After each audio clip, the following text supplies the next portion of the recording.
बच्चों कल ये चैप्टर अपन स्टार्ट कर चुके हैं, टाइप्स ऑफ रेजोल्यूशन पढ़ चुके हैं। ऑर्डिनरी और स्पेशल पढ़ लिया अपन ने, आज जो पढ़ेंगे आज ही। क्या लिखा है? रेजोल्यूशन रिक्वायरिंग, क्या लिखा है? Special notice. चलिए समझेंगे। सेक्शन नंबर क्या है? 115। क्या लिखा है इसमें? अभी तक जितने भी हमने टॉपिक पढ़े बस नोटिस नोटिस नोटिस लिखा था। सबसे पहले हम देख रहे हैं कि यहाँ पे क्या दिख रहा है आपको? Special notice. नोटिस कौन देता है? नॉर्मल नोटिस की बात करें, बोर्ड ऑफ डायरेक्टर नोटिस देते हैं। किसको? मेंबर्स को। आओ मीटिंग है, क्योंकि चैप्टर जनरल मीटिंग है तो जनरल मीटिंग के नोटिस की बात करें, ठीक है। तो नोटिस भेजा और बोला आओ जनरल मीटिंग अटेंड करो। क्लियर है? स्पेशल नोटिस इसीलिए बोला जा रहा है क्योंकि रिवर्स हो रहा है, उल्टा हो रहा है। मेंबर नोटिस दे रहा है किसको? कंपनी को, मतलब बोर्ड ऑफ डायरेक्टर। कंपनी को दिया मतलब किसको दिया? बोर्ड ऑफ डायरेक्टर, क्योंकि कंपनी तो आर्टिफिशियल बॉडी है ना। ये स्पेशल नोटिस इसीलिए बोला जा रहा है क्योंकि जो हमारे मेंबर है ये कंपनी से कुछ बात करना चाहते हैं, जिसमें वो क्या बात करना चाहते हैं? दो important topic. Special notice issue किया जाता है दो इंपॉर्टेंट टॉपिक में, ठीक है। वो दो इंपॉर्टेंट टॉपिक है, वो दो मैटर्स क्या है? सेक्शन 140 में दे रखा और सेक्शन 169 में।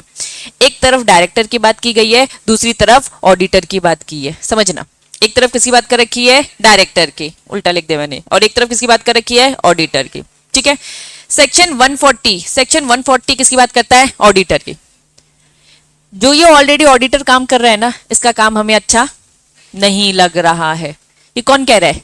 मेंबर्स बोल रहे हैं कि ये जो ऑडिटर है, इस ऑडिटर को हम वापस से रीअपॉइंट करना नहीं चाहते, इसका टाइम खत्म हो गया। या फिर जो ये डायरेक्टर है इसका काम अच्छा नहीं लग रहा है। तो किस किसका काम अच्छा नहीं लग रहा है मेंबर को? ऑडिटर का और डायरेक्टर का। तो इन मैटर्स का डिस्कशन अकेला मेंबर तो निकाल नहीं सकता, तो कुछ मेंबर को लगेगा भाई ऑडिटर को निकालना है या फिर डायरेक्टर को निकालना है, तो वो एक स्पेशल नोटिस देते हैं। किसको स्पेशल नोटिस देते हैं? कंपनी को।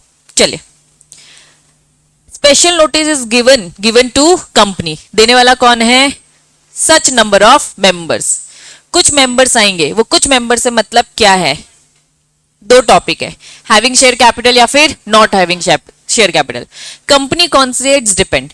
अगर कंपनी के पास शेयर कैपिटल है तो इन्होंने कहा कि वो जो शेयर होल्डर है उनके पास एग्रीगेट सम कितना होना चाहिए? नॉट लेस देन कितना? 5 लाख पेड अप। अगर उनके पास पेड अप मतलब पैसे दे दिए होने चाहिए, पेड अप समझते हैं ना, पे कर चुके, वो शेयर होल्डर उठ के आ सकता है कंपनी के पास और रिक्वेस्ट कर सकता है जितने कितना तक का अमाउंट? 5 लाख तक का अमाउंट दे रखा है। क्लियर है? सिंगल या सबके साथ मिलकर जो भी, सच number of share holders. Having share capital. अगर नॉट हैविंग शेयर कैपिटल है तो इन्होंने बोल दिया कि भाई आपके पास वोटिंग पावर होनी चाहिए एज अ मेंबर, और वोटिंग पावर कितनी होनी चाहिए? नॉट लेस देन 1%, मतलब मिनिमम कितना? 1%, या फिर मिनिमम कितना? 5 lakh paid up capital. Clear है? वापस कुछ शेयर होल्डर को लग रहा है कि हमें ये ऑडिटर सही नहीं लग रहा, हमें ये डायरेक्टर सही नहीं लग रहा, तो वो कंपनी को क्या देगा? Special notice. अब कुछ को लगा ना, कुछ से मतलब क्या? ये 1% वाले या 5 लाख वाले, ठीक है। अब होगा क्या? नेक्स्ट स्टेप क्या होगी? कंपनी को बताया कुछ लोगों ने, इन लोगों ने बताया है मुझे। अब मुझे मेरा क्या काम होगा? मेरी क्या रिस्पॉन्सिबिलिटी होगी बाकी लोगों को बताने का? क्योंकि अब जनरल मीटिंग होगी, जनरल मीटिंग में अब डिस्कशन होगा। इनको ठीक नहीं लग रहा है तो आइए रेजोल्यूशन पास करते हैं। क्या आपको भी ठीक नहीं लग रहा है? आप लोग मिलकर फिर क्या करेंगे? रेजोल्यूशन पास करेंगे कि सच में इसको निकाल देना है कि या फिर इसे रिकंटिन्यू करवाना है। क्लियर है? चलिए, तो अब ये कुछ नहीं, प्रोसेस है। मेंबर ने किसको दिया? कंपनी को। अब कंपनी को कब देना है? पहले तो उन्होंने टाइम दे रखा है, नॉट अर्लियर देन, क्या लिखा है? 3 मंथ्स। जब भी आप जनरल मीटिंग करवाना चाहते हो, समझना, इस जनरल मीटिंग में क्या डिस्कशन करने वाले हैं? दो टॉपिक। पहला क्या? ऑडिटर को निकालने वाले या फिर डायरेक्टर को। इस जनरल मीटिंग में जब भी आप ये मीटिंग रखना चाहते हो तो आप लोगों को, जो कुछ लोग जो इंटरेस्टेड है इन्हें निकालने में, वो कंपनी को नोटिस देंगे। तो कंपनी को कितने टाइम तक उन्हें नोटिस दे देना चाहिए? तो यहाँ पे उन्होंने बात करी है नॉट अर्लियर देन 3 मंथ्स, मतलब 3 महीने से ज्यादा नहीं, मतलब जिस दिन जनरल मीटिंग होगी उससे 3 महीने से ज्यादा नहीं। चलिए 25 तारीख की डेट लिख लेते हैं, ठीक है। 25 अगस्त की बात करेंगे, 25 ऑफ अगस्त। इसे 3 महीने पहले, जानबूझ के लिया मैंने चलिए 3 महीने पहले क्या होगा? जब भी मीटिंग करोगे उससे पहले नोटिस देकर कंपनी को इन्फॉर्म करो, लेकिन नोटिस कितने पहले नहीं देना है? 3 महीने से पहले नहीं देना है। एक अप्रॉक्स मुझे बताओ 3 महीने कब होंगे? 25 अगस्त से तो एक महीना पीछे जाओ, 25 ऑफ जुलाई, एक और महीना 25 ऑफ जून, फिर मई। मतलब मई, जून, जुलाई में ही आप दे सकते हो, लेकिन बहुत पहले देना नहीं है। लेकिन गैप भी होना चाहिए। इन्होंने कहा कि भाई कितने दिन का गैप होना चाहिए, 14, मतलब 3 महीने से 14 डेज के बीच में आपको कभी भी, जब भी जनरल मीटिंग होगी उसकी बात हो रही है, आपको ये नोटिस दे देना। कौन किसको दे रहा है? कुछ शेयर होल्डर, वो 1% और वो 5 लाख वाले। 1% और 5 लाख क्यों बोले, समझ में आ गया? हैविंग शेयर कैपिटल और नॉट हैविंग शेयर कंपनी को देंगे। अब कंपनी की रिस्पॉन्सिबिलिटी है ये 3 महीने, ये 14 डेज वाली बात, ये जो नोटिस है ये किसको टाइम दे रखा है? मेंबर्स को, कुछ मेंबर्स को, कि तुम कंपनी को दोगे। अब कंपनी का टाइम चालू होता है, कंपनी नोटिस देगी बाकी के मेंबर्स को। अब इन्होंने कहा कि प्लीज, क्योंकि 14 दिन पहले ही दिया होगा, टाइम कम है, 14 दिन पहले ही दिया होगा गैप, जब भी मीटिंग करवाना है तो आपको फटाफट दूसरे मेंबर्स को इन्फॉर्म करना होगा। तो मेरे पास कितना टाइम बचता है? आपने 14 दिन का गैप दिया है मुझे, तो मेरे पास 14 दिन का गैप है। मुझे इन 14 दिन के अंदर अंदर आपको क्या करना है? नोटिस देना है। तो मुझे भी एक टाइम दे दिया कि प्लीज 7 दिन का टाइम तो दो, क्योंकि हो सकता है ना सारे मेंबर प्रेजेंट ना हो पाए, तो आपको कुछ टाइम पहले बताना पड़ेगा, क्योंकि टिकट विकेट बहुत सारी चीजें अरेंज करनी पड़ती है। तो इन्होंने बोल दिया कि कंपनी आपको एटलीस्ट कितने दिन पहले बता देना है? 7 दिन पहले बता देना। 7 दिन पहले बता देना। तो 14 दिन में से 7 दिन पहले बता दो, मतलब 7 दिन का टाइम दे दे कि आप आ जाओ उस मीटिंग तक। क्लियर है? पक्का?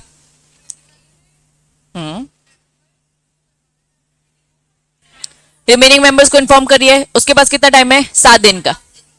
अब 7 दिन से ज्यादा बढ़ ही नहीं सकता, क्योंकि टाइम वैसे ही कम है। ठीक है। अब इन्होंने कहा कि अगर प्रैक्टिकली पॉसिबल है, जनरल मीटिंग से प्रैक्टिकली अगर पॉसिबल है तो 7 दिन पहले इन्फॉर्म कर दो। अगर प्रैक्टिकली पॉसिबल नहीं है, एक एक एक घर में नोटिस देना। नोटिस देने की बात हो रही है ना, स्पेशल नोटिस जो कुछ मेंबर ने कंपनी को दिया, नॉर्मल नोटिस जो कंपनी नॉर्मल बाकी सबको दे रही कि आओ जनरल मीटिंग होने वाली है, इस मैटर में डिस्कशन। ठीक है। तो 7 दिन के अंदर आप इंडिविजुअली सबके घर में नोटिस दे देते हो तो बहुत बढ़िया। अगर प्रैक्टिकली पॉसिबल नहीं है तो एक काम करो, न्यूज़पेपर में डाल दो। न्यूज़पेपर में डाल दो। Not practicable the notice shall be publish. 7 दिन के अंदर अंदर, एक एक घर में थोड़ा टाइम लग जाएगा, तो 7 दिन के ही इंडिविजुअली ना देकर न्यूज़पेपर में डालो। न्यूज़पेपर में क्या है? एक हिंदी और एक इंग्लिश और एक वर्नाकुलर। वर्नाकुलर से मतलब क्या है? Regional language. रीजनल लैंग्वेज कहाँ की? जहां पे हमारी कंपनी का रजिस्टर्ड ऑफिस है। क्लियर है बच्चा? चलिए, वो मैटर मैंने अभी शॉर्ट में तुमको बताया, वो शॉर्ट में मैटर क्या बताया? डायरेक्टर को निकालना और ऑडिटर को निकालना। चलिए थोड़ा सा डिटेल में पढ़ेंगे। जो ये मीटिंग में हम डिस्कशन करना चाहते हैं वो किस चीज का? कि रेजोल्यूशन हम पास करना चाहते हैं अपॉइंटिंग पर्सन। क्या लिखा है? हमें जो ऑलरेडी जो ऑडिटर रिटायर होने वाला है उसको रीअपॉइंट नहीं करना है, उसके अलावा दूसरे बंदे को अपॉइंट करना चाहते हैं। रीड करो एक बार फिर से। अपॉइंट करना चाहते एक पर्सन को जो कि कौन है? Other than auditor, retiring auditor. ठीक है, उसे हम ऑडिटर की पोजीशन देने वाले। For example mister A already auditor था, अगर इसका काम अच्छा लगता है तो इसी को हम रिटायर करके रीअपॉइंट करते हैं। समझ में आ रहा है? इसका काम अच्छा नहीं लग रहा है तो हम इसको क्या कर रहे हैं? ए की जगह बी को। तो वो ये कह रहे कि हमें रेजोल्यूशन पास करना है, हम बी को अपॉइंट करना चाहते हैं जो कि ए नहीं है। समझ में आ गया? और या फिर इस बात को लेके हम डिस्कशन करना चाहते हैं कि एक्सप्रेस करना चाहते हैं साफ साफ कि जो रिटायर हो रहे हैं ना ऑडिटर, उसको रीअपॉइंट मत करो। दोनों में डिफरेंस समझो। दूसरा वाला पॉइंट बोल रहा है ए को, दूसरा वाला पॉइंट क्या बोल रहा है? और के बाद वाला ए को अपॉइंट मत करना, और ऊपर वाला पॉइंट क्या बोल रहा है? बी को अपॉइंट कर लो। दोनों के तरीके में डिफरेंस है, लेकिन बोलना क्या चाहते हैं? और लिखा है ना, बोलना क्या चाहते हैं? ए का काम हमें अच्छा नहीं लगा, ऑडिटर का काम अच्छा नहीं लगा, हम उसे नहीं चाहते। या तो एक्सप्रेसिव बोल दे इसे निकाल दो, हमें नहीं पता, आप ढूंढ लो, बी सी डी जो भी ठीक लगता है। या फिर पहले वाले पॉइंट में क्या बोल रहे हैं? हमने सेलेक्ट कर लिया है, बी को रखना है, ए को तो नहीं रखना है। क्लियर है? पक्का? ऊपर वाले पॉइंट में बी स्पेसिफिक है जिसे अपॉइंट करना है, नीचे वाले पॉइंट में बोला ए को मत रखो, बाकी जिसको लेकर आना है लेकर आ जाओ। क्लियर है? तो ये मैटर डिस्कस करना है, इसलिए स्पेशल नोटिस दिया जाता है। दूसरा शॉर्ट में क्या बताया था मैंने? डायरेक्टर। दोनों के बीच में एंड लगा है। चलिए साथ में, हम डायरेक्टर को रिमूव करना चाहते हैं before the expiry of his term. मतलब उसका जो ड्यूरेशन था 1 साल का था, 1 साल बचा था, लेकिन उसको 6 महीने में, 5 महीने में, 8 महीने में निकाल दिया। क्यों निकाल दिया? क्योंकि उसका काम अच्छा नहीं लगा। And resolution to move the appoint some other director is appointed, उसकी जगह पर कोई और आए। दोनों के बीच में क्या लिखा है? एंड। एक्चुअली में बेरेक की लैंग्वेज में देखोगे तो एक में और लिखा और एक में एंड, इसीलिए मैंने इस प्रेजेंटेशन में करवाया ताकि आपको ये प्रेजेंटेशन याद रहे। वापस सेक्शन 169 वाला क्या बोलता है? डायरेक्टर को लेकर पहला क्या बोल दिया? डायरेक्टर को टाइम से पहले निकाल रहे हो, टाइम से पहले निकाल रहे हो, उसका काम तो छूटा रह जाएगा ना, तो उसकी जगह पर कोई और भी आना चाहिए। ऐसा नहीं बोले बस निकाल दो, निकालने के बाद उसकी जगह पे कोई और आएगा। एंड मतलब दोनों कंडीशन साथ में फुलफिल होनी चाहिए। यहां पर क्या लिखा है, और या तो पहला ही वाला कर लो या तो दूसरा वाला। पहला वाला क्या बोल रहा है, बी को अपॉइंट करना है। ये क्या बोल रहा है, ए को नहीं चाहिए, जिसको लेकर आना है लेकर आओ, बी सी डी आपकी मर्जी आएगा, लेकिन वहां पे स्पेसिफिक दे दिया। क्लियर है। ये दो मैटर अगर डिस्कस करने हैं किसको, मेंबर्स को, किसके साथ, कंपनी के साथ, तो कुछ मेंबर रिक्वेस्ट करेंगे, किसको रिक्वेस्ट करेंगे, कंपनी को, थ्रू स्पेशल नोटिस। फिर कंपनी आगे क्या करेगी, नोटिस प्रोवाइड करेगी रिमेनिंग मेंबर्स को। कितने दिन के अंदर, 7 दिन, 7 दिन बिफोर जनरल मीटिंग।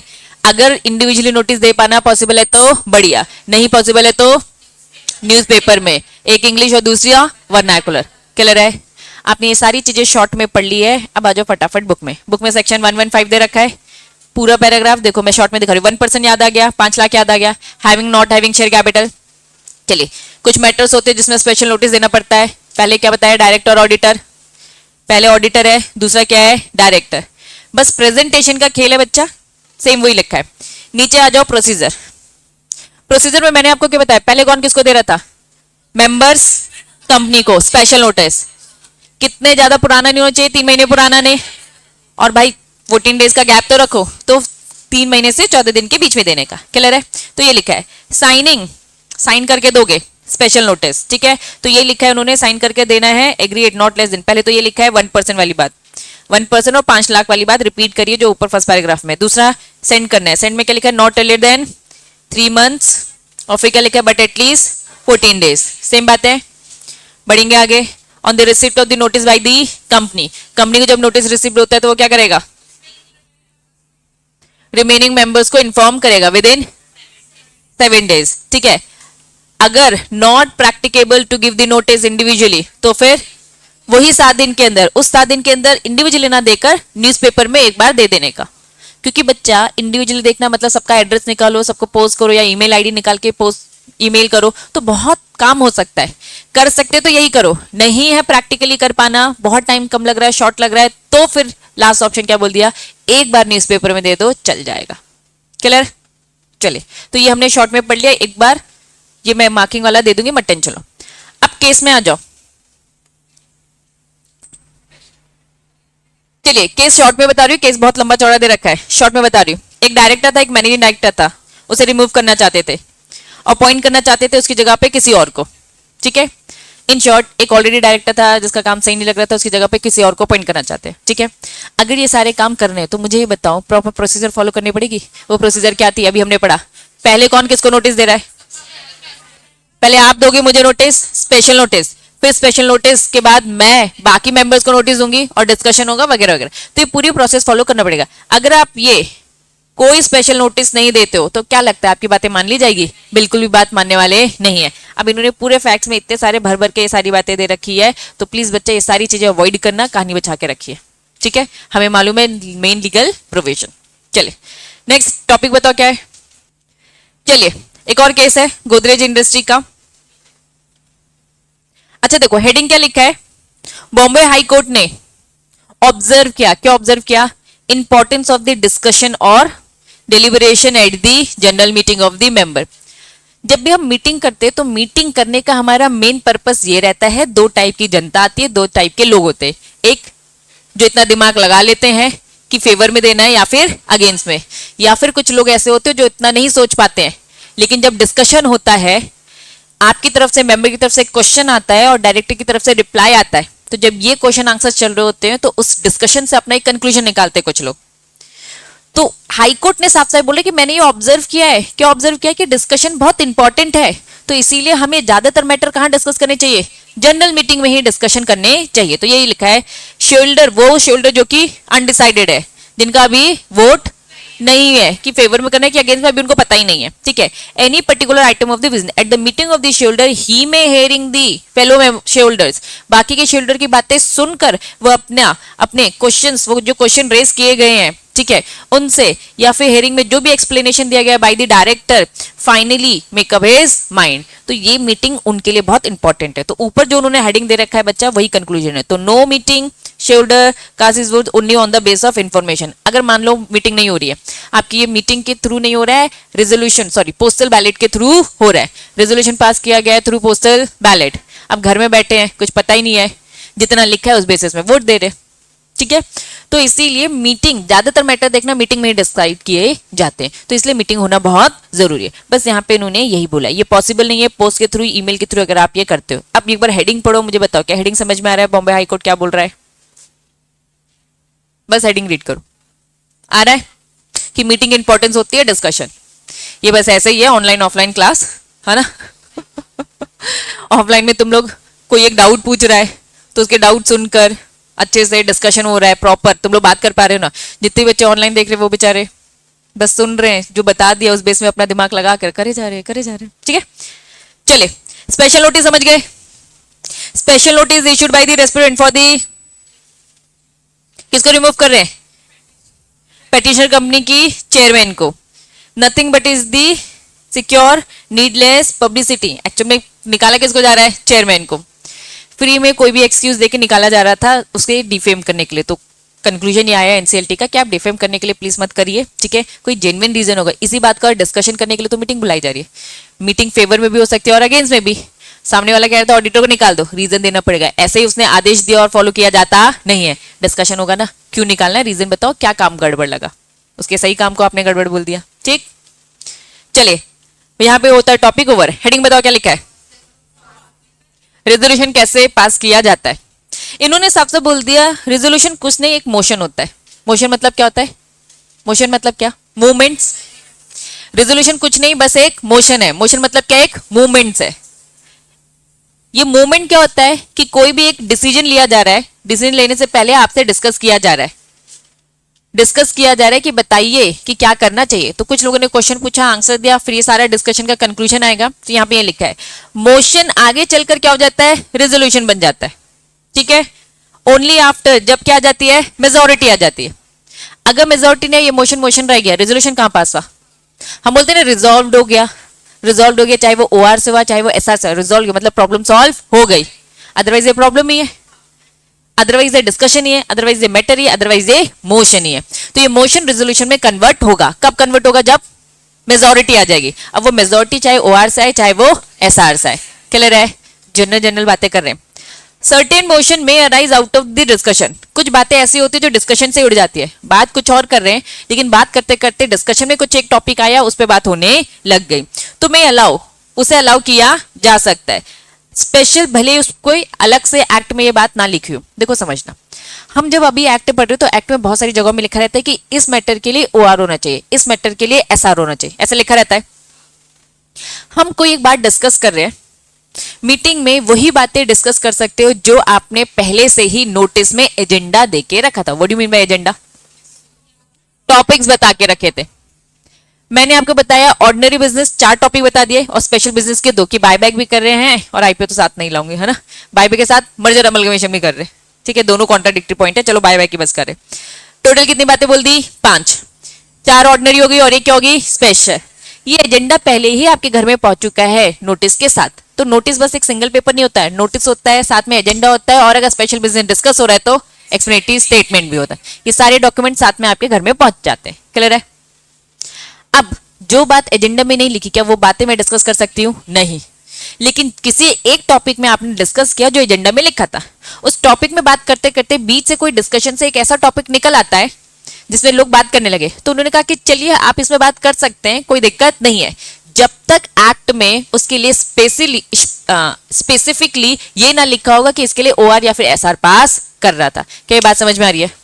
इन्होंने कहा कि ये मैटर तभी डिस्कस होता है जब आपने टॉपिक में लिखा है। तो अगर आपने एक ऐसा मैटर छेड़ दिया, आईपीओ की बात करने लगे, आईपीओ की ऐसे बात कर सकते हो जबकि आपने क्या लिखे थे? वो 4 बातें और बाय बाय। क्या अब डिस्कशन से अगर आईपीओ निकलता है तो आईपीओ में क्या रेजोल्यूशन पास कर सकते हो क्या तुम लोग? नहीं, वो अलग से एजेंडा में लिखा होता है तो ही आप डिस्कस कर सकते हैं। तो यहां पे उन्होंने यही लिखा है, रीड कर रही हूं। कुछ सर्टेन मोशंस होते हैं, मोशन मतलब वो डिस्कशन जो हो रहे हैं, may arise out of the discussion, may allow किया जा सकता है तब जब no special resolution mandatory in the act ने उसको लेकर कोई भी स्पेशली रेजोल्यूशन पास करने की अलग से बात नहीं की है, तो अदरवाइज नहीं। सेक्रेटरी स्टैंडर्ड 2 क्या बोलते हैं? Every resolution propose by the member, और क्या लिखा है? Seconded by the other member. एक प्रपोज करेगा, फॉर एग्जाम्पल मैंने कहा फाइनेंशियल स्टेटमेंट, मैं डायरेक्टर हूं, एक प्रपोज करेगा, एक मेंबर बोलेगा हमें डिस्कशन फाइनेंशियल स्टेटमेंट में करें, मेरे कुछ क्वेश्चन है उसका जवाब दो। दूसरा शेयर होल्डर क्या कर सकता है? सेकेंडेड, सेकंड मतलब सेकंड वाला नहीं, फर्स्ट सेकंड थर्ड फोर्थ वाला नहीं, सेकंड मतलब सपोर्ट करना, डिस्कशन करना, अपने और ओपिनियन देना, सपोर्ट करना। तो एक प्रपोज करेगा और दूसरा क्या? सेकंड करेगा। तो सेकंड से मतलब फर्स्ट सेकंड थर्ड फोर्थ नहीं, सपोर्ट करना, डिस्कशन को आगे बढ़ाने वाली बात हो रही है। तो होता क्या है, पहले आपने एक टॉपिक बोला कि फाइनेंशियल स्टेटमेंट में बात करेंगे, दूसरे ने बोलना चालू कर दिया, अब आपस में डिस्कशन होने लग गए, ये सब होने के बाद रेजोल्यूशन पास होता है। तो ये पूरी प्रॉपर प्रोसेस होती है, ठीक है। चलिए, द मोशन बीइंग डिस्कस, अगर डिस्कस हो गया तो अमेंडमेंट भी हो सकते हैं ना। हमने जो भी बातें बोल रखी हो सकता है एज इट इज थोड़ी ना एक्सेप्ट हो जाए। फॉर एग्जाम्पल डिविडेंड का याद करो, dividend board of director propose करते थे, शेयरहोल्डर से डिक्लेयर करते थे, अप्रूव करते थे, लेकिन शेयरहोल्डर चाहे तो इस डिविडेंड के अमाउंट को कम भी कर सकते हैं, बढ़ा सकते हैं क्या? नहीं, कम कर सकते हैं, मतलब मॉडिफाई करें ना अमेंड करें, तो मोशन को अमेंड भी किया जा सकता है। चेयरमैन क्या लिखा है? हैज द एब्सोल्यूट डिस्क्रिएशन, डिस्क्रिएशन मतलब क्या? उनकी मर्जी है कि वो एक्सेप्ट करे, रिजेक्ट करे अमेंडमेंट, जो भी अमेंडमेंट आप दे रहे हो। मतलब चेयरमैन एक तरीके से कुछ नहीं, पूरी मीटिंग को मैनेज करने वाला एक इंसान है कि भाई आपस में झगड़ा ना हो जाए, तो हम कंक्लूजन तक पहुंचाएंगे। कहीं भी डिस्प्यूट हो रहा है तो भाई वही चीजें एक्सेप्ट और रिजेक्ट करता है फाइनली, वेरियस ग्राउंड, जो भी वो ग्राउंड दे सकता है। ग्राउंड्स उसके ये हो सकते हैं कि भाई जो ये बात आप कह रहे हो एकदम इनकंसिस्टेंट है, मतलब लॉ के अकॉर्डिंग सही नहीं है। फिर क्या लिखा है? रेडुडेंसी मतलब इररिलेवेंट है, और फिर इररिलेवेंस भी लिखा है एक्सेट्रा, मतलब वो रीजन बताएगा चेयरमैन की, अगर वो रिजेक्ट कर रहा है तो क्यों रिजेक्ट कर रहा है। क्या लग रहा है? ये बहुत जनरल हेडिंग है बच्चा। चेयरमैन के पास डिस्क्रिप्शन है decide what the order various, बच्चा ऑर्डर डिसाइड कर सकता है कहां कैसे कैसे वेरिएशन अमेंडमेंट होंगे। हेडिंग बताओ क्या पढ़ा अपन ने? तो मैं इसका पूरा कंक्लूजन बता रही हूँ। रेजोल्यूशन जब आप पास करते हो तो वो स्टार्टिंग से रेजोल्यूशन नहीं होता है, जब वो बात डिस्कस हो रही होती है मोशन होता है, जब वो डिसाइड हो जाती है तब वो रेजोल्यूशन के फॉर्म में आ जाता है। क्लियर है? डिस्कशन होगा प्रॉपर, क्या मॉडिफाई किया जा सकता है? हाँ, चेयरमैन से एक्सेप्ट करेगा, रिजेक्ट करेगा उस मॉडिफिकेशन को, तो सारी की सारी कहानी ये पूरी मीटिंग के अंदर क्या होता है ये इन्होंने बता दी डिटेल में। क्लियर है? एग्जाम में थोड़ी पूछने के चांसेस कम है, लेकिन ये प्रैक्टिकली कैसे होता है ये बताए। हेडिंग बताओ क्या है? सेक्शन 117 सीक्वेंस बस बता रही हूं, अभी याद नहीं, ठीक है। रेजोल्यूशन और एग्रीमेंट टू बी रजिस्ट्रार के पास फाइल्ड करना। एमजीटी 14 से कुछ याद आना चाहिए। स्पेशल रेजोल्यूशन, अभी तक आप लोगों को बस इंट्रोडक्शन पता था क्योंकि छोटे बच्चे थे, इसीलिए बस आपको क्या बताया गया कि एमजीटी 14 आपको कब देना पड़ता है? जब स्पेशल रेजोल्यूशन पास किया with in 30 days, 30 days from the passing the special resolution, जब भी उस मीटिंग में हुआ। क्लियर है? यही पढ़ा था ना। चलिए, साफ साफ ये लिखा है कि रेजोल्यूशन भी और अग्रीमेंट भी। अब थोड़ा सा वाइडर करेंगे अपने दिमाग को, क्या बस रेजोल्यूशन ही एमजीटी 14 में जाता है? नहीं, और रेजोल्यूशन लिखा है बस, ठीक है। रेजोल्यूशन लिखा है और क्या लिखा है? अग्रीमेंट। कुछ रेजोल्यूशन एक लिस्ट है, एक लिस्ट है, उस लिस्ट में जो जो टॉपिक्स है वो सारी चीजों में आपको एमजीटी 14 तो देना ही देना है। एमजीटी 14 किसको देना है? आरओसी को विद इन 30 डेज के। उस लिस्ट में सबसे पहले पोजीशन में स्पेशल रेजोल्यूशन ही बैठा हुआ है। बात समझ में आई? चलिए उस लिस्ट को फटाफट देखेंगे। कुछ रेजोल्यूशन और अग्रीमेंट है जो रजिस्ट्रार को एमजीटी 14 के थ्रू देना पड़ता है। सबसे पहला क्या है? स्पेशल रेजोल्यूशन, और ये तो हमें पहले से ही पता है फ्रॉम द सीएसईटी से, ठीक है। कभी भी स्पेशल रेजोल्यूशन पास करोगे तो एमजीटी 14 फाइल करोगे आरओसी को 30 डेज के अंदर, पता है। चलिए, और भी टॉपिक्स होते हैं। इन्होंने कहा अगर रेजोल्यूशन किस चीज को लेकर है? Agreed by all the members. कुछ ऐसे मैटर डिस्कशन है जिसमें यूनानिमस रेजोल्यूशन पास करना पड़ता है, तो प्लीज उसे भी क्या देना है? रजिस्ट्रार को दे देना थ्रू एमजीटी 14। तीसरा पॉइंट, रेजोल्यूशन किसने दिया है, पास किया है? बोर्ड ऑफ डायरेक्टर ने ऑफ द कंपनी, या फिर वो कोई अग्रीमेंट है किससे रिलेटेड? बोर्ड रेजोल्यूशन पास किया गया या फिर एक अग्रीमेंट हुआ है। मैटर क्या है? मैटर समझना, मैटर है मैनेजिंग डायरेक्टर का। मैटर क्या है? Managing director, MD. एमडी की पोजीशन अच्छी खासी होती है। उस मैनेजिंग डायरेक्टर को क्या कर रहे हो? या तो अपॉइंट कर रहे हो या तो उसे रीअपॉइंट। अपॉइंट कर लिया, उसका टाइम खत्म हो गया तो उसका रिटायरमेंट होगा। काम अच्छा लगा है तो रिटायरमेंट आज ही हो रहा है, और आज ही क्या कर देते? रीअपॉइंट। ये आपकी मीटिंग है, इस मीटिंग में डायरेक्टर का टाइम खत्म, चलिए आपका रिटायरमेंट हो रहा है। काम अच्छा लगा तो शेयर होल्डर उसको दोबारा से रीअपॉइंट करते, तो अगर कोई नया अपॉइंटमेंट आ रहा है, रेजोल्यूशन पास हो रहा है बोर्ड मीटिंग में, स्पेशल रेजोल्यूशन नहीं है, बोर्ड रेजोल्यूशन है, तो अपॉइंटमेंट हो, रीअपॉइंटमेंट हो, या फिर रिन्यू कर रहे हैं, उसका ड्यूरेशन बढ़ा रहे हैं, या फिर क्या कर रहे हैं, variation of the terms of the appointment, मतलब टर्म्स एंड कंडीशन में कुछ वेरिएशन कर रहे हैं। टर्म्स एंड कंडीशन में रेम्यूनरेशन भी लिखा जा सकता है ना बच्चा, बहुत सारे काम कि आपको कितना घंटे देना पड़ेगा इस कंपनी को वगैरह वगैरह, जो भी। तो जो भी टर्म्स एंड कंडीशन में चेंजेस हो रहे, इन सारी चीजों के लिए या तो अग्रीमेंट किया कर रहा होगा आपने, या तो बोर्ड रेजोल्यूशन, इन दोनों में से जो कुछ भी किया है आपको एमजीटी 14 के थ्रू आरओसी को बताने का। क्लियर है? तो एसआर तो है ही, लेकिन और भी है, यूनानिमस वाला और बोर्ड रेजोल्यूशन, या फिर अग्रीमेंट के थ्रू एमडी का appointment, reappointment, whatever variation, unanimous. चलिए ऑर्डिनरी रेजोल्यूशन समझते हैं, मतलब 51% की वोट। स्पेशल रेजोल्यूशन समझते हैं, यूनानिमस बोलता है 100%। ठीक है, यूनानिमस सबकी हाँ है, सबकी हाँ मतलब जो प्रेजेंट है हमेशा याद रखना, जो घर में है उससे हमें कोई लेना देना नहीं है, वो भले ही ना बोले घर में है ना, हमारे लिए तो 100% है। ठीक है, 100% बच्चों का रिजल्ट तब आता है जब वो बैठ के यहाँ पे पढ़कर पास हो रहे, है ना। जो बच्चा आया ही नहीं और फेल हो गया तो उसे क्या काउंट करेंगे हम? आया ही नहीं तो भैया वो तो तय था कि वो ना है। ठीक है, चलो सब तुम लोगों से रिलेटेड है। चलिए रेजोल्यूशन और अग्रीमेंट क्या लिखा है? अरे तो लिखा ही नहीं। Resolution agreement which have been agreed by the class of member. Class of member की मीटिंग होगी। क्लास ऑफ मेंबर की एक आध एग्जाम्पल बताओ। प्रेफरेंस शेयर होल्डर, क्रेडिटर्स, हमने टॉपिक्स पढ़े थे, सेक्शन 48 वेरिएशन हो रहे थे और मर्जर अमलगमेशन हो रहा था, क्लास मीटिंग पढ़ा था ना। इस क्लास मीटिंग में कोई भी रेजोल्यूशन पास किया जाता है, ये भी एमजीटी 14 के थ्रू बताने का। चलिए, अगर आपकी कंपनी क्या कर रही है, लेकिन वाइंडिंग अप दो तरीके से होता है, पढ़ेंगे। एक होता है कंपलसरी और एक होता है वॉलंटरी। ठीक है, कंपलसरी मतलब कि आपने कुछ गलत काम किया होगा, आपका बिजनेस नहीं चल रहा होगा, बहुत गड़बड़ चल रहा होगा, फाइनेंशियल क्राइसिस आ गए होंगे जिस कारण से आपका वाइंड अप हो रहा है, कंपलसरी। और एक होता है बच्चा वॉलंटरी, आप खुद से एक्शन ले रहे हो। तो उन्होंने कहा कि अगर आप खुद से एक्शन ले रहे हो तो ये बात किसको बता दो? आरओसी को, through MGT 14। Next resolution pass किया जा रहा है, सेक्शन नंबर 179 है, उसका सब सेक्शन क्या है? 3। 179 बताता है बोर्ड ऑफ डायरेक्टर के पास है अच्छी खासी पावर की पूरी लिस्ट है। ठीक है, अभी देखेंगे पावर की लिस्ट। और एनी अदर रेजोल्यूशन अग्रीमेंट जो भी पब्लिक डोमेन में अवेलेबल है, मतलब पब्लिकली अवेलेबल जो भी बात होनी चाहिए वो आरओसी तक पहुंचा दो, पब्लिकली अवेलेबल हो जाएगी। क्लियर है? क्या पढ़ा हमने? हेडिंग बताओ क्या पढ़ा? कुछ रेजोल्यूशंस होते और अग्रीमेंट होते जो रजिस्ट्रार के पास जाएंगे through MGT 14 with in 30 days from the passing resolution, या फिर जब भी आपने एग्जीक्यूट किया अपना अग्रीमेंट। क्लियर है? अगर फेल हो गए एमजीटी 14 में देने से तो पेनल्टी, ये पूरा पैराग्राफ पेनल्टी बोलता है रीड करने का, और ये पूरे टॉपिक हमने पढ़ लिए। क्लियर है? जैसे इसका अग्रीमेंट था ना, मैनेजिंग डायरेक्टर के साथ जो अग्रीमेंट किया, अग्रीमेंट के टर्म्स एंड कंडीशन, या तो बोर्ड रेजोल्यूशन या तो अग्रीमेंट से काम हो गया। तो जो उन्होंने और बोल दिया कि आप जो भी स्टेप्स ले रहे हो उसके अकॉर्डिंग। ठीक है, अब बच्चा इंपॉर्टेंट सेक्शन कौन सा? 179। सब सेक्शन उसका क्या लिखा था वहां? 3। और इसमें अब क्या लिखा है? सेक्शन 179 उसका 3 उसका एफ दिख रहा है। मैंने आपको एक ऐप बताया था, जाओ उस ऐप में, सेक्शन 179 में जाओ, फटाफट जाओ, जल्दी जाएंगे जल्दी जाएंगे।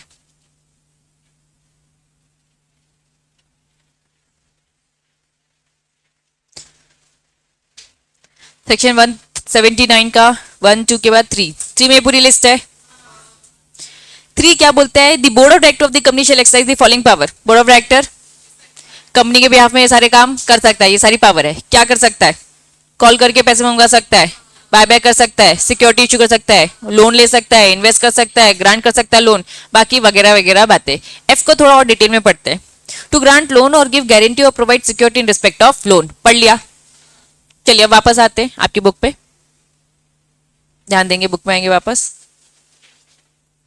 ये पूरी लिस्ट थी, इस लिस्ट में बोला एमजीटी 14 के थ्रू हमें आरओसी को क्या करना है? इन्फॉर्म करना है।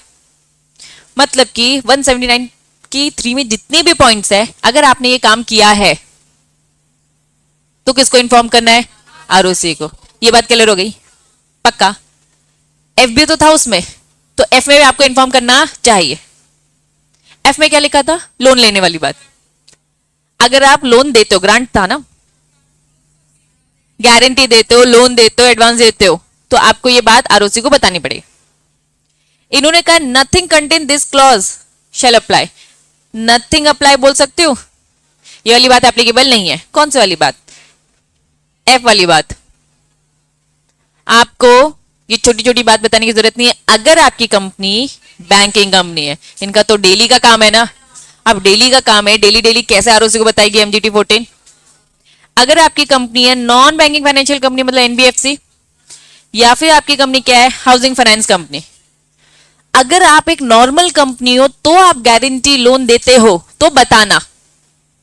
लेकिन अगर आप एक बैंकिंग कंपनी, एनबीएफसी और कौन सी हो, हाउसिंग फाइनेंस कंपनी, तो आप कैसे बताओगे? आपको तो मेन ही काम यही है, हर सेकंड में आप लोन किसी को दे रहे हो, तो आपको बताने की जरूरत नहीं है। तो आप पे ये बात एप्लीकेबल नहीं है, तो आपको एमजीटी 14 नहीं देना है। ये बात समझ में आई? नॉर्मल कंपनी को देना है, इनको नहीं देना है। सेक्शन 179 का 3 बोला है, एफ ने लिखा है 3। नॉर्मल कंपनी को क्या देना है? देना है। इन्होंने कहा प्राइवेट कंपनी को बोल दिया तुम्हें छूट है, तुम्हें बताने की जरूरत नहीं है। अब प्राइवेट कंपनी नॉर्मल हो चाहे वो आईएफएससी हो, और अलग से क्या बोल दिया, पब्लिक कंपनी आईएफएससी भी, मतलब प्राइवेट कंपनी को छूट है, आपको नहीं बताना। और किसको छूट दे दी है? IFSC public company. मतलब आईएफसी प्राइवेट कंपनी को करना है कि नहीं करना, ये मेरा क्वेश्चन है। नहीं करना, क्योंकि प्राइवेट कंपनी बोल देना, वो भी तो प्राइवेट कंपनी है। तो उन्होंने कहा सारी प्राइवेट कंपनी चाहे एफसी हो चाहे ना हो, सबको छूट। और प्लस किसको छूट? आईएफसी पब्लिक कंपनी, क्योंकि इंटरनेशनल मैटर्स में जा रहे हैं, हम आपको थोड़ा सा कम कंप्लाइंसेस दे रहे हैं, और इनका काम है फाइनेंस ही देने का है ना। जब इनका काम वैसे ही फाइनेंस देने का है, तो भाई हम आपको छूट दे रहे हैं ना, आपको बात बात में बताते रहना पड़ेगा। क्लियर है? वापस क्या पढ़ा? रजिस्ट्रार को इन्फॉर्म करना है थ्रू एमजीटी 14, किन किन टॉपिक में? आज तक स्पेशल रेजोल्यूशन बोलते थे, लेकिन यस अब आपकी डेफिनेशन थोड़ी सी वाइडर होनी चाहिए, ये सारे टॉपिक्स भी होते हैं। 179 के 3 में जितनी बातें लिखी है वो सारी चीजें आपको एमजीटी 14 के थ्रू इन्फॉर्म करनी है। क्लियर है? लेकिन नॉर्मल कंपनी को इन्फॉर्म करनी है सारी बातें, लेकिन अगर आप एक बैंकिंग कंपनी हो तो लोन दे रहे हो तो इन कंपनी को छूट है। लेकिन 3 में जितनी बातें, सारी बातों को लेकर छूट है प्राइवेट कंपनी और आईएफसी पब्लिक। तो मैं ये बोल सकती हूँ प्राइवेट कंपनी और आईएफसी चाहे पब्लिक हो चाहे प्राइवेट, अलग से स्पेसिफाई कर दो ताकि कंफ्यूज ना हो। क्लियर है? पक्का? रीड करो जल्दी, test your knowledge.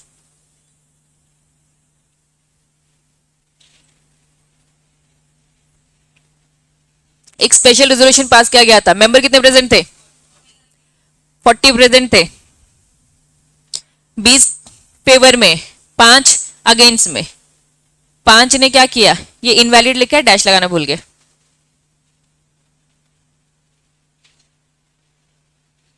Examine the validity of the chairman declaration.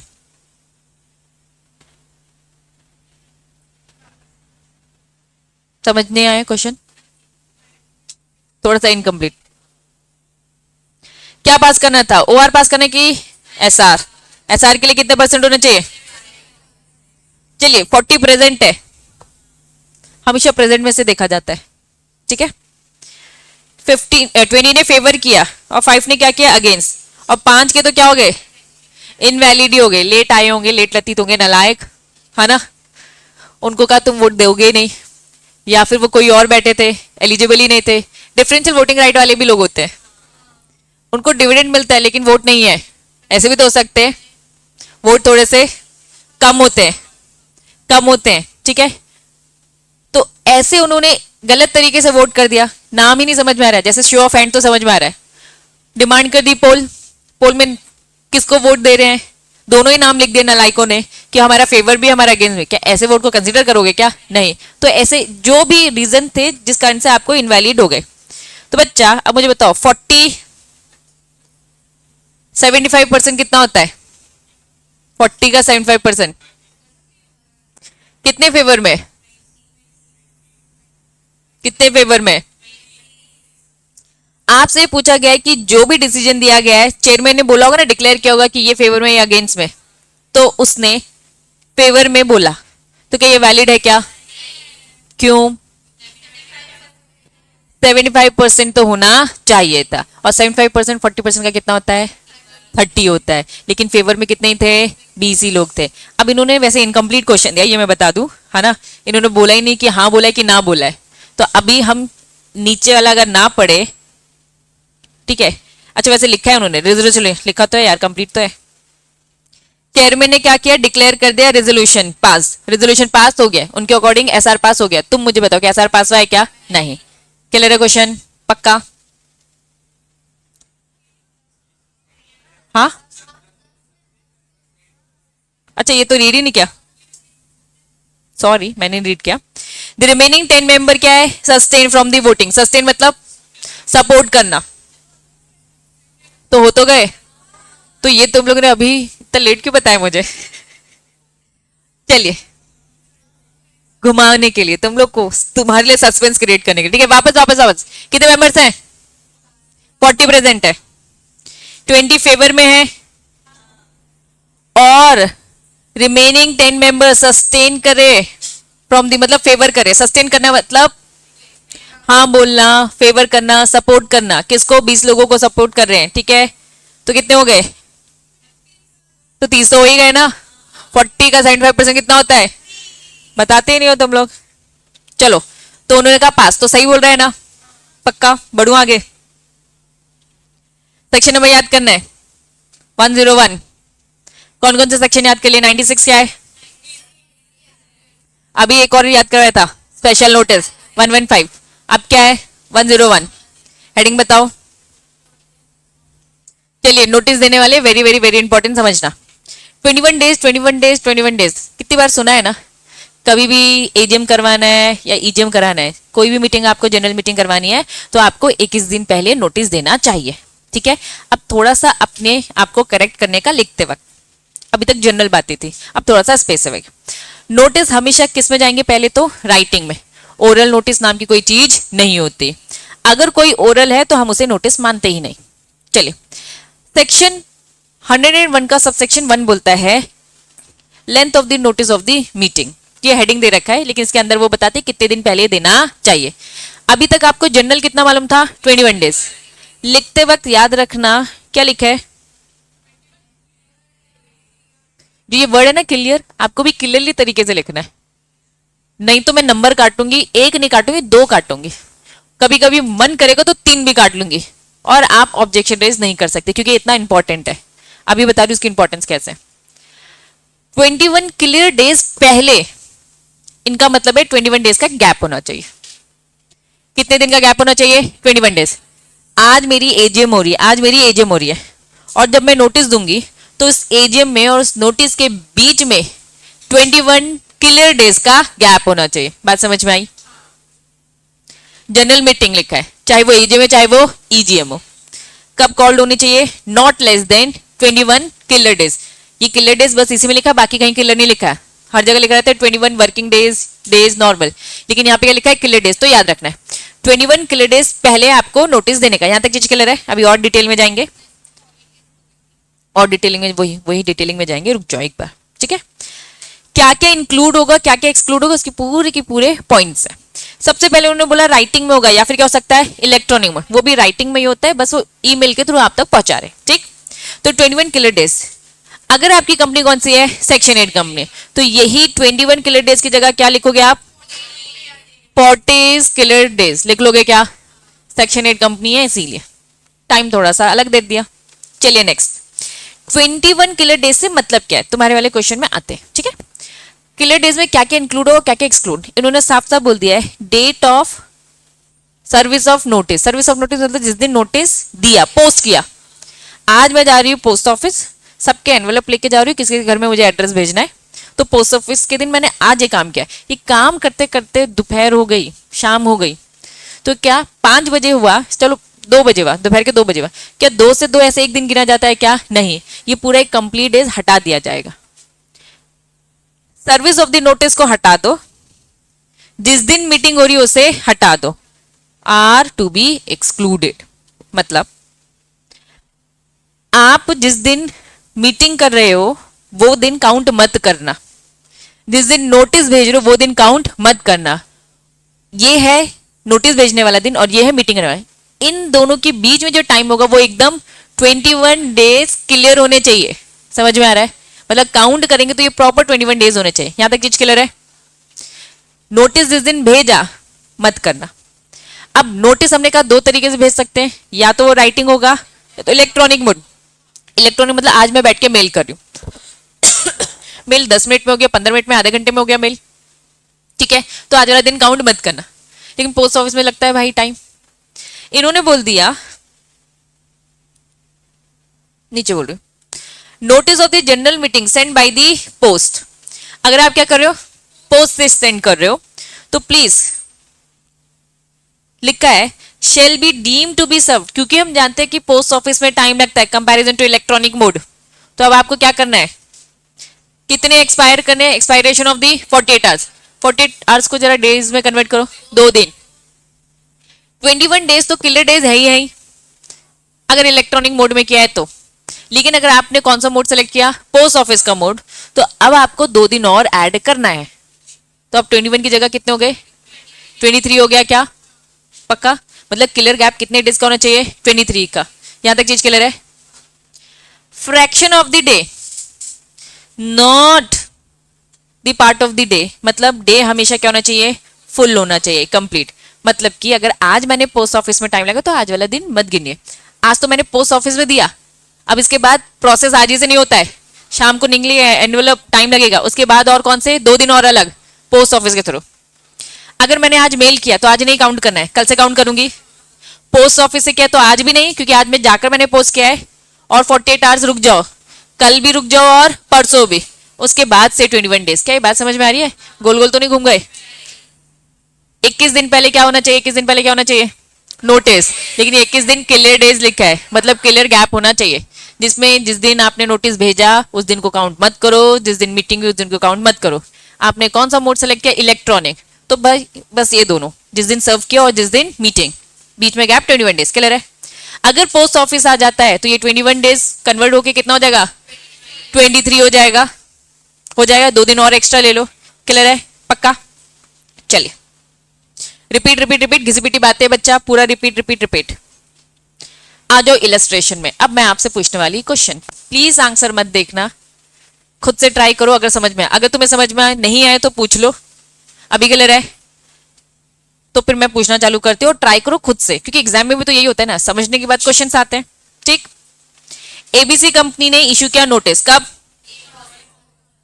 Generally meeting subsequent AGM कितने महीने के अंदर हो जानी चाहिए, 6 महीने from the financial year close. तो 6 महीने से मतलब कब, सितंबर। ठीक है, सितंबर से पहले कभी भी कराओ। इन्होंने नोटिस भेजा है, इशू किया है नोटिस, देखना इशू किया है टू होल्ड इट्स एजीएम। ठीक, नोटिस दिया, कब दिया, 1 तारीख को। 1 तारीख को काउंट करेंगे कि नहीं करेंगे? नहीं करेंगे। उन्होंने कहा मीटिंग कब रख रहे हैं, 24 को रख रहे हैं। चेक दी वैलिडिटी, आपसे मैं पूछ रही हूं, मत पढ़ो इसमें, मत देखना आंसर। पोस्ट से इन्होंने नोटिस दिया है, डेटा मैंने आपको दे दिया। 1 अगस्त को क्या किया इन्होंने, 1 अगस्त को क्या किया है, नोटिस भेजा है। मोड इन्होंने कौन सा सेलेक्ट किया है, पोस्ट। 24 को क्या है, मीटिंग है। तो अब मुझे बताओ 24 अगस्त को मीटिंग हो सकती है कि नहीं हो सकती है? चलिए कितने बच्चे बोल रहे हैं हो सकती है? चलिए कितने बच्चे बोल रहे हैं नहीं हो सकती है? वो सारे के सारे नालायक बच्चे जो ना हाँ बोल रहे ना बोल रहे, कुछ तो बोलो। कितने बच्चे बोल रहे मीटिंग हो सकती है? अरे मैं बताऊंगी, बस अभी अपना वोट दो। हो सकती है, अच्छे से हाथ खड़ा करो। और कितने बच्चे बोले मीटिंग नहीं हो सकती है? एक बार फिर से रीड कर लो, बस एक बार फिर से रीड कर लो, फिर मैं बताती हूँ। जितने बच्चे बोल रहे हैं कि मीटिंग नहीं हो सकती है वो सही बोल रहे हैं। समझो आप, क्या 1 तारीख को काउंट करना है, क्या 24 तारीख को काउंट करना है? 1 को हटा दो, रुक जाओ, 1 को हटा दो, 24 को हटा दो। क्लियर, कितने डेज बचते बताओ?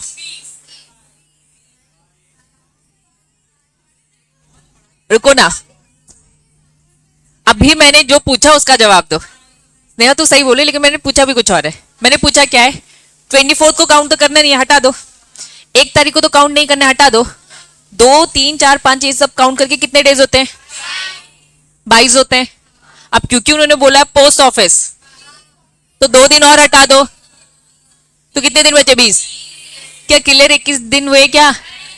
जब नहीं हुआ तो ये मीटिंग सही है क्या? अब मुझे बताओ सही डेट क्या होनी चाहिए?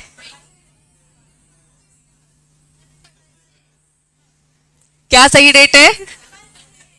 तुम्हारे रिजल्ट वाला दिन, है ना? चलो, तो 25, देखो ये मैंने नहीं किया, ये देखो ये इंस्टीट्यूट कर रहा है तुम्हारे साथ, ये मैंने कुछ नहीं किया है। चलो, तो 25 अगस्त सबसे सही मुहूर्त है, ठीक है, जिस दिन मीटिंग होनी चाहिए। समझ में आ गया? पहले बताओ पक्का। अब मेरी बात समझो। मिनिमम बोला कि मैक्सिमम बोला? 21 क्लियर डेज क्या है? नॉट लेस देन मतलब क्या? इससे कम नहीं। तो अगर डेज में इतनी कंफ्यूजन होती है तो तुम लोग हमेशा 1 महीने का टाइम ले लो ना। अपने डायरेक्टर को क्यों इतनी डिटेलिंग में फंसाना? जब टाइम कम होता है तो आप ये छोटी छोटी काउंटिंग करते हो। मैं इन जनरल बता रही हूँ, मैक्सिमम की तो कोई लिमिट नहीं है ना। 1 महीने पहले नोटिस दे दो, सब कवर हो जाएगा। समझ में आया? लेकिन अगर टाइम कम है तो ये बारीकियां भी पता होनी चाहिए। अभी पता चल गया क्या? मिनिमम 21 डेज का गैप, वो भी 21 डेज नहीं, 21 क्लियर डेज। ज्यादा रखो ना, 1 महीना लोचा ही नहीं चाहिए। कोई बोलेगा ही नहीं कि भाई आपने तो गलत कर दिया। ठीक है, चलिए फिर ध्यान देंगे। चलिए आ जाइए। नोटिस ऑफ द एजीएम किसके थ्रू दे सकते हैं? बाय हैंड, रिटर्न होना चाहिए। अब चाहे हाथ के थ्रू दे रहे हो, पोस्ट कर रहे हो, या फिर न्यूज़पेपर, हम मान लेंगे कि हाँ आप नोटिस तो सर्व कर रहे हो। क्लियर है बच्चा? बोलो बोलो। एक बात लिखी है 95% वाली, वो थोड़ी देर से पता चलेगी। ये हेडिंग है ना, नेक्स्ट क्या लिखा है? हाँ बस यही बता रही हूँ क्योंकि वहां पे 95 उन्होंने केस में बता दिया, तो शॉर्ट में बता रही हूँ। हेडिंग क्या लिखा है? Shorter notice. गैप कितने का होना चाहिए? 21 क्लियर डेज। अब क्लियर बोलना है तुम लोग, ठीक है? भले मैं नॉर्मल 21 डेज बोलूं, तुम्हें तो क्लियर ही बोलना है क्योंकि बोलोगे तो लिखोगे। ठीक? क्यों क्लियर है समझ में आ गया? एग्जैक्ट है उनका मतलब क्लियर से। इन्होंने बोल दिया कि अगर आप चाहते हो, क्या चाहते हो? नोटिस थोड़ा सा शॉर्ट करना चाहते हो।